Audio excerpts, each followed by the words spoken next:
លោកឧត្តមស្នេហ៍តូហេងសុផលផ្ដល់រង្វាន់លើកទឹកចិត្តសិស្សនិទេស A នៅសង្កាត់កំពង់ក្របៅនៅរសៀលថ្ងៃទី2ខែតុលាឆ្នាំ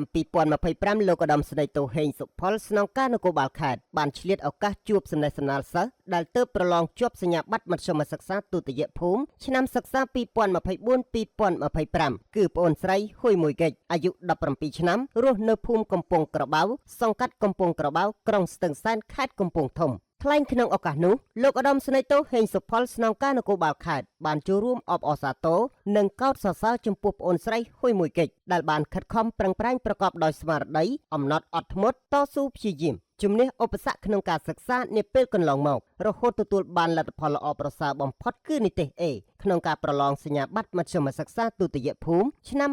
2025នេះលោកឧត្តមស្នេហ៍តូស្នងការក៏បានថ្លែងថានៅថ្ងៃខាងមុខនេះប្អូននឹងបន្តការសិក្សានៅឯសាកលវិទ្យាល័យតាមឯកទេសណាមួយហើយសូមប្អូនស្រីខិតខំប្រឹងប្រែងសិក្សាដើម្បីក្លាយទៅជាធនធានមនុស្សនិងជាទំពាំងស្នងឫស្សីបន្តវេនដើម្បីចូលរួមចំណែកកសាងអភិវឌ្ឍប្រទេសជាតិឲ្យកាន់តែរីកចម្រើនបន្ថែមទៀតជាកិច្ចចុងក្រោយលោកស្នងការក៏បានផ្ដល់រង្វាន់លើកទឹកចិត្តជាថវិកាមួយចំនួនជូនប្អូនស្រីដើម្បីចូលរួមក្នុងការដោះស្រាយចំណាយបន្តការសិក្សាលោកហ៊ុយអាន់ត្រូវជាឪពុកក្មួយស្រីបានថ្លែងអំណរគុណយ៉ាងជ្រាលជ្រៅបំផុតចំពោះលោកឧត្តមស្នេហ៍តូហេងសុផលស្នងការនគរបាលខេត្តដែលបានចំណាយពេលវេលាដ៏មានតម្លៃចុះសាកសួរសុខទុក្ខថែមទាំងឧបត្ថម្ភសម្ភារៈថវិកាដល់គ្រួសារលោកនិងសូមជូនពរលោកស្នងការលោកស្រីស្នងការរងនិងកងកម្លាំងនគរបាលទាំងអស់សូមជួបប្រទេសតែពុទ្ធពរទាំង4ប្រការគឺអាយុវណ្ណៈសុខៈពលៈសម្រាប់បានជោគជ័យគ្រប់ភារកិច្ចដែលថ្នាក់ដឹកនាំប្រគល់ជូន